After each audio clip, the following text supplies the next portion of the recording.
I'm living in a nightmare. I'm in pain. I'm breathing heavy, and it just hurts to sit up. The weight is too much.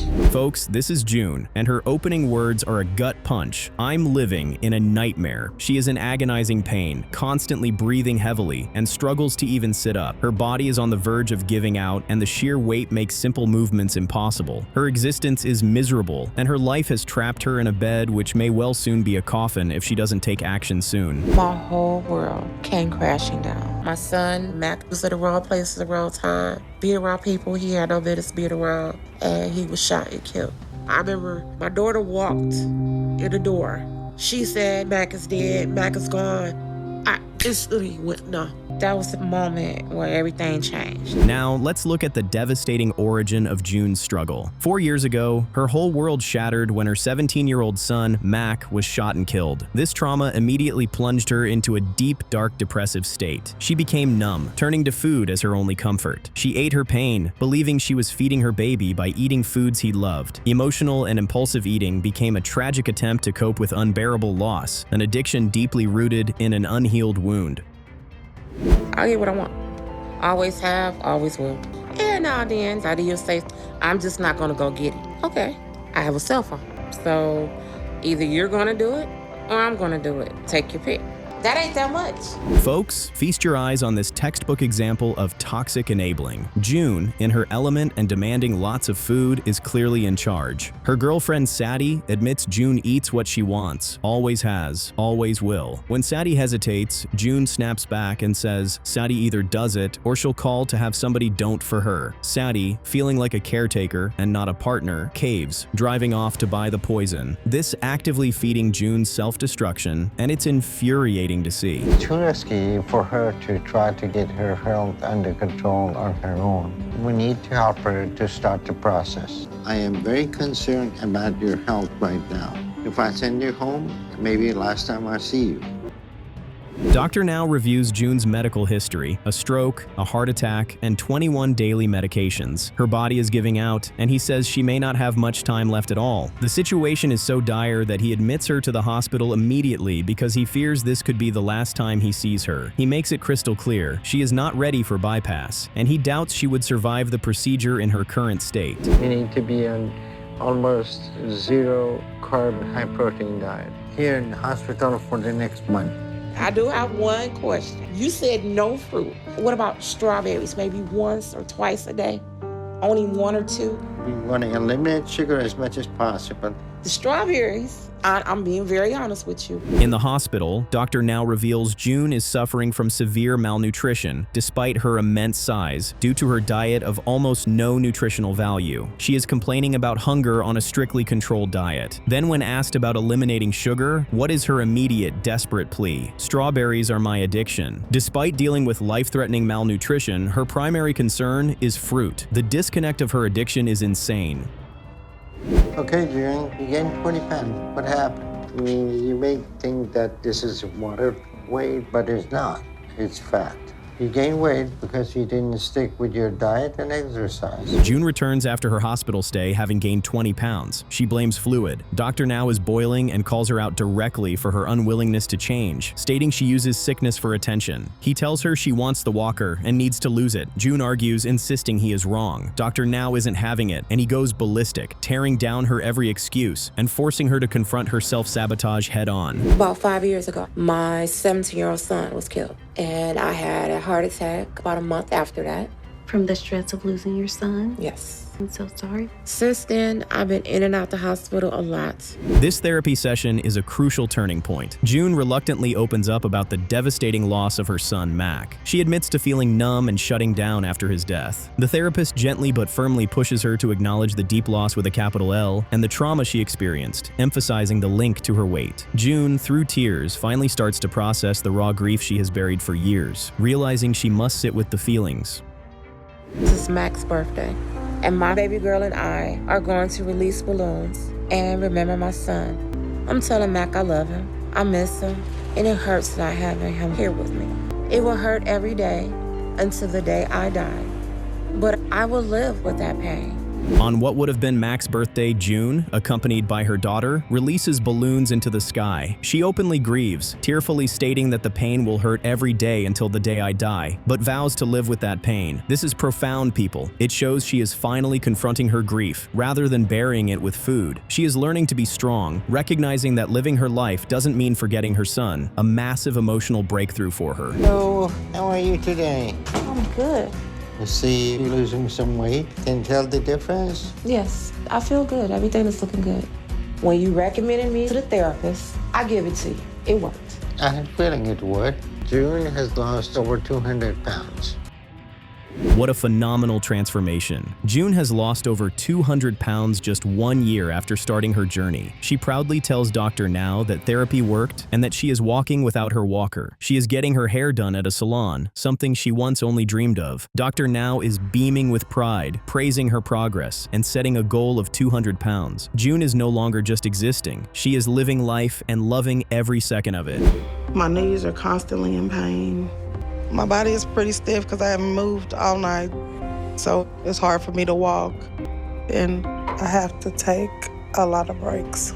Meet Cynthia, a mother of 5 living on borrowed time. She is trapped in a body where every single movement is agonizing, her legs constantly swollen. Just look at this. She says she hates that she is completely trapped in her body. Even worse, her immense size prevents her from bathing herself properly, and she needs her young daughter, Ukiah, to clean her legs to prevent infection. If there's one thing Cynthia knows, it's that her life isn't ideal. And that feeling of loneliness and rejection just got worse over time. In high school, Valentine's Day was the worst day of the year for me. I felt alone and ugly. Why does nobody like me? One Valentine's Day, it got really dark, and the only way I knew to end it was to take a bunch of pills. Now let's talk about the soul-crushing origin of this pain. Cynthia speaks of a dark period in high school, a deep sense of loneliness and rejection that drove her to a suicide attempt with pills. She felt ugly and unloved. That attempt failed, but the self-destructive coping mechanism was born. Food became her refuge, her comfort against isolation. She admits that when she ate, she was not alone. Food was a means to block out the pain and noise from the world. And before I even get to work, the stress of the day is already on me. So even though I've had breakfast, I stopped to get a snack. 3 large jalapeno kolaches, 2 glazed twists, a donut hole, a small orange juice, and a large one. I am a special education teacher, and being a teacher requires being on your feet all day. Folks, look at the scene at the drive-thru. Even with a medical diagnosis and an appointment in Houston, Cynthia is ordering 3 large jalapeno kolaches, 2 glazed twists, and 2 juices. She blames the stress of the day, admitting she has to get a snack even after breakfast. This is addiction in action, a clear moment of self-sabotage under the pretense of needing comfort. She's already admitting that old habits die hard, undermining the very reason she is on this journey. Terribly sad to see, to be honest. I'm here to your waiting room. That's it? It's about as much as she wants to do.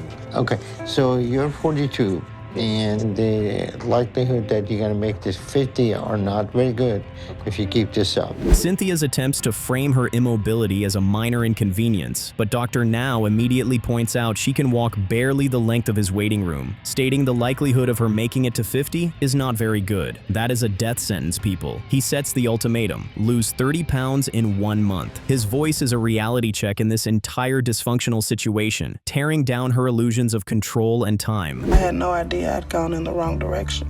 All right, so I noticed you gained 4 pounds. So what's going on with that? I've been kind of sick the last couple of weeks. What kind of sickness? I've had like a upper respiratory. Yeah, having an upper respiratory infection is not an indication of falling off your diet. Cynthia returns after a month, and the scale shows a gain of 4 pounds. Her excuse? She claims to have been sick and missed exercise. Dr. Now is not having it. He begins tearing down her alibi. Having an upper respiratory infection is not a reason for falling off your diet. Then she tries to claim she eats only 1 large meal a day. Dr. Now doesn't mince words. 1 meal that size supports her current 600-pound body because she's going nowhere fast. He sees the lies, calling out her excess caloric intake directly to her face. It's 4 pounds. I feel like I got beat up over 4 pounds. All he cares about is numbers. We'll get back on track. And I'm struggling to pay to get down to Texas for this doctor. My kids look at me every goddamn night. Mama, what's for dinner? Sometimes I don't have a answer. This is a full-blown meltdown, fueled by pure outrage and self-pity. Cynthia explodes at her brother Clarence, screaming and raving that she doesn't want to do this anymore. She wants to go back to her fat life and screw all these expectations. Her 4-pound gain sent her into a hysterical fit, all because the doctor called her out. She is weaponizing her sadness and frustration, attempting to drag her support system back down with her. It's actually hard to have any sympathy for her after this dramatic tantrum driven by her deep-seated refusal to take any responsibility for her life. And that's very risky for putting somebody to sleep and doing weight loss surgery. So I'm going to send you to the hospital so we can run some tests on you, make sure you are safe for anesthesia. After a terrifying 2 months missing an appointment and that blow up with her brother, Cynthia returns. The scale shows a massive loss, 77 pounds in total. Dr. Now is genuinely proud and approves her for surgery. This is the earned reward, a powerful moment that validates her effort against immense pressure. However, he immediately sends her for tests and warns her that her body mass index is still over 100, making the surgery extremely high risk. This victory is fragile, and it's still too early to celebrate. I guess for me, I'm confused. With all of those emotions, how were you coping at that time if you weren't eating? I didn't turn to food at any point. So at what point did the pounds started to pile on? Dr. Now is gone, but the voice of reason arrives in the form of a therapist. Cynthia, approved for surgery after her brother pushes her back on track, is now forced into counseling. She is resistant and explicitly denies she has an emotional trigger, declaring she just loves to eat. The therapist gently probes the connection between her childhood trauma and her size. Yet Cynthia remains adamantly closed off, unwilling to face the reality that life happened. This stubbornness is a huge red flag that she will eventually spiral back to her comfort food habit. I appreciate all the help he's given me, but I've decided if he's pushing me for therapy, I don't need to see him right now. I need to spend some time doing this my way.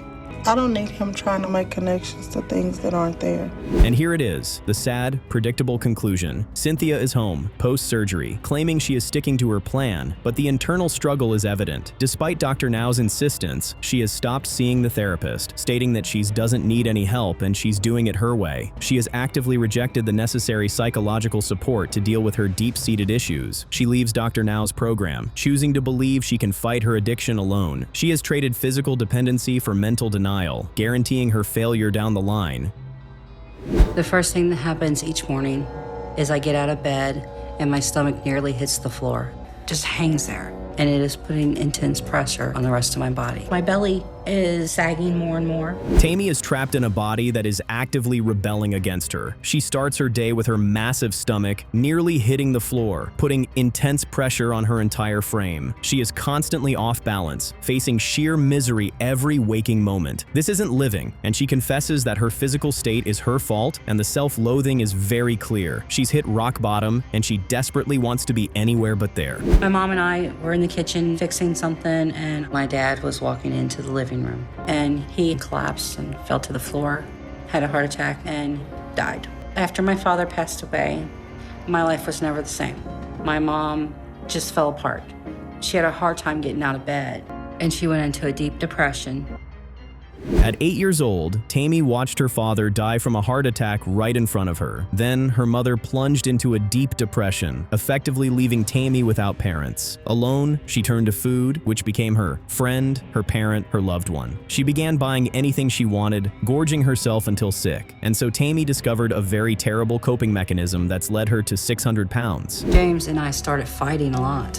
When we were younger, I didn't know that I had a problem with bipolar, and that really did a number on our relationship, you know, because I would have these anger outbursts. He would sit there and talk about how I was a slob, how I was a fat cow, or I was just more or less a horrible person. All right, let's talk about the deeply dysfunctional marriage. James, Tami's husband, admits he likes bigger girls, which initially attracted him to her, but then he turned verbally abusive, calling her a fat cow, tearing her apart emotionally. This is truly sickening to witness. She claims food was her only solace because it wouldn't yell at her. Make it make sense. She stayed with a man who shamed her, reinforcing her addiction. This is not love. It's a toxic situation that enabled her to spiral into even even greater despair.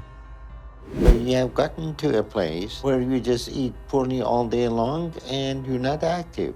Yes. Okay, help me understand your dynamic at home. Do you get the food for yourself, or is he bringing you and insisting that you eat all that unhealthy food, or you asking for it? He never tells me no. Dr. Now sees Tami at 591 pounds, admitting to eating poorly and being inactive. Then comes the truth bomb for James, her husband. Dr. Now calls him the enabler, passively allowing Tami to slowly kill herself. He diagnoses Tami's manipulation, highlighting her victim mentality. He delivers the stark ultimatum: lose 40 pounds in 1 month, or she will die. Straight, hard facts, cards on the table. My family is not changing their diet for me. It used to be where we pretty much ate the same thing at night for dinner, but now I'm having to make meals for them and a completely different one for me. And it's hard because I see their food and it looks so good. I miss it. After seeing Dr. Now, Tami confesses she is not getting the support she thought she would. James is distant, and her family is not changing their eating habits. She's measuring her food, but the temptations of their junk food are everywhere. She states food was her friend. The emotional void resurfaces, and the environment at home is actively undermining her efforts, and it's brutal for her. The path to recovery requires a complete overhaul, not just a diet. It really started when I was a kid. My dad passed away when I was 8, and I seen him.